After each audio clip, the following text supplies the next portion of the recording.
So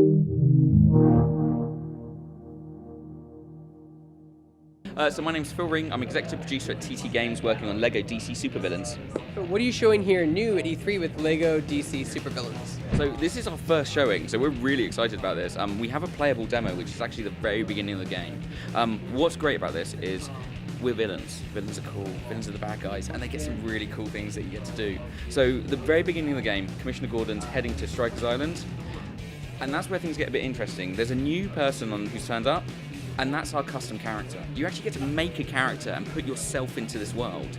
And the customizer is incredibly detailed. There's so you can do individual decor placements, change colours, torso, hairpieces, facial decorations. Then you start to customize your abilities as well. So I want to be a super speed character, so I can run like the Flash. Great, you can do that. Or I want to be able to fly. And as you progress your character through the story, you unlock new abilities as well. So we start to give it a bit of a taste in that in the demo that we're showing here at E3. Can you create your own character and then have it printed and mailed to you via LEGO? I wish you could, that'd be incredible, but then I also would be worried I'd have like about 400 million versions because I just spend all my time in the customizer making loads of different ones, so I don't think it's an option just yet, I'm afraid. Free ideas at Shacknews, that's completely free if you want to pitch that. I'll get it back to it. So what do you think it is about the LEGO games that have had them withstand the test of times, because they've been around forever? Yeah, for me personally, I love working on these games. I've been at TT for 11 years. If I felt that what was coming out and what we were making that we weren't happy with, we'd be like, no, we're not doing this anymore. We keep on trying to keep it fresh. This being this is the fourth time we've gone back to the DC universe, but with LEGO Batmans 1, 2, and 3, feel very different. DC Supervillains is all about us doing a villain-based kind of title and going, let's play as the bad guys, let's do different things, let's play in this world but in a different way, and also let's try and make it really, really funny, because we just want people to come along, have an amazing time with this game. So for me personally, it's what the team managed to bring to the game. They just sit there going, we want this really cool, we want animations to be amazing. You've played the Joker before, it's a brand new Joker in this game. He's got new abilities, new animations, so that's what's really important to me, making sure that it's always a fresh experience for people. It's interesting because villains are always funner to play, period. So what kind of villains can you play as, aside from your custom one? What other villains will you see in this experience? So we have a huge roster out there. In the very first level, you start off and you're playing with Lex, then we get Cheetah turn up, Solomon Grundy, Harley Quinn, Joker, and they're the only ones I'm allowed to talk about because there's a huge roster and we can't talk about them all. But there are some brilliant ones in there, and we genuinely have huge DC fans in the office. So we've got some really, really quirky villains in there, and people are like, oh, I want this character in there. And we're like, okay, cool, let's dig into that. Who's this person? And there's some really quirky ones. So if you're a big DC fan, there's going to be some stuff I think people are going to be a bit surprised that we've even included, so that's really exciting. So people forget that like comics stem from like goofiness, corniness, and fun. They've gotten really dark these last 10 years, but that's where they started. It's really funny and just fun and like little, essentially kid stories.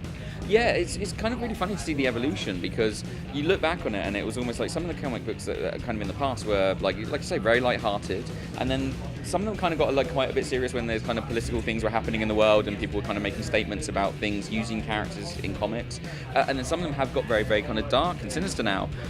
What's great from our point of view is what we like to do is we like to look at everything, like all the history of all the comics we possibly can get our hold of, as well as TV series and film and everything, and then bring it together and go, okay, where do we now, how can we make this fun? How can we make this what we want to do in a LEGO world? Like, how can we change these stories and change these characters to really fit in our universe? So we get to have the characters, like someone like Joker or Harley Quinn has some quite dark and sinister storylines, but we get to go, hey, no, this is LEGO Joker, this is LEGO Harley, let's make them really mischievous, let's make them do the things that we want them to do and what we would expect them to be.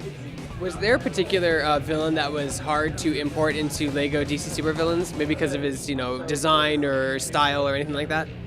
So we've worked really, really closely with LEGO. So when we're creating characters, we want to make sure that they are both authentic to the character, but also authentic to the kind of the LEGO way that you can make characters. And if LEGO are creating these characters as a real minifigure, there's certain kind of rules that they do with how they print and things like that. So some of the characters, we had really kind of close collaboration with them. So when we're talking about someone like Gorilla Grodd, for example, it's like, how do you make that character look and feel so he's instantly recognizable as Gorilla Grodd, but also as a LEGO character? So the team do an amazing job of working with LEGO to make sure that everything kind of really fits within the world. So there are a couple of characters that have been slightly trickier, but they just really rise to the challenge and go, let's make something. And then when we finally get to see those characters come to life in game, it's like, yeah, they nailed it. They're really good at what they do. So. When does Lego's DC Supervillains come out, and what platforms will it be on? So the game's coming out in October 16th. It's going to be available on Xbox One, PlayStation 4, Nintendo Switch, and PC. And it's actually available to pre-order now. There's actually, if you pre-order in certain retailers, you can get a really cool Lex Power Suit minifigure as well, which I'm really excited about. I don't even have one yet. But yeah, he's really cool. So available to pre-order now.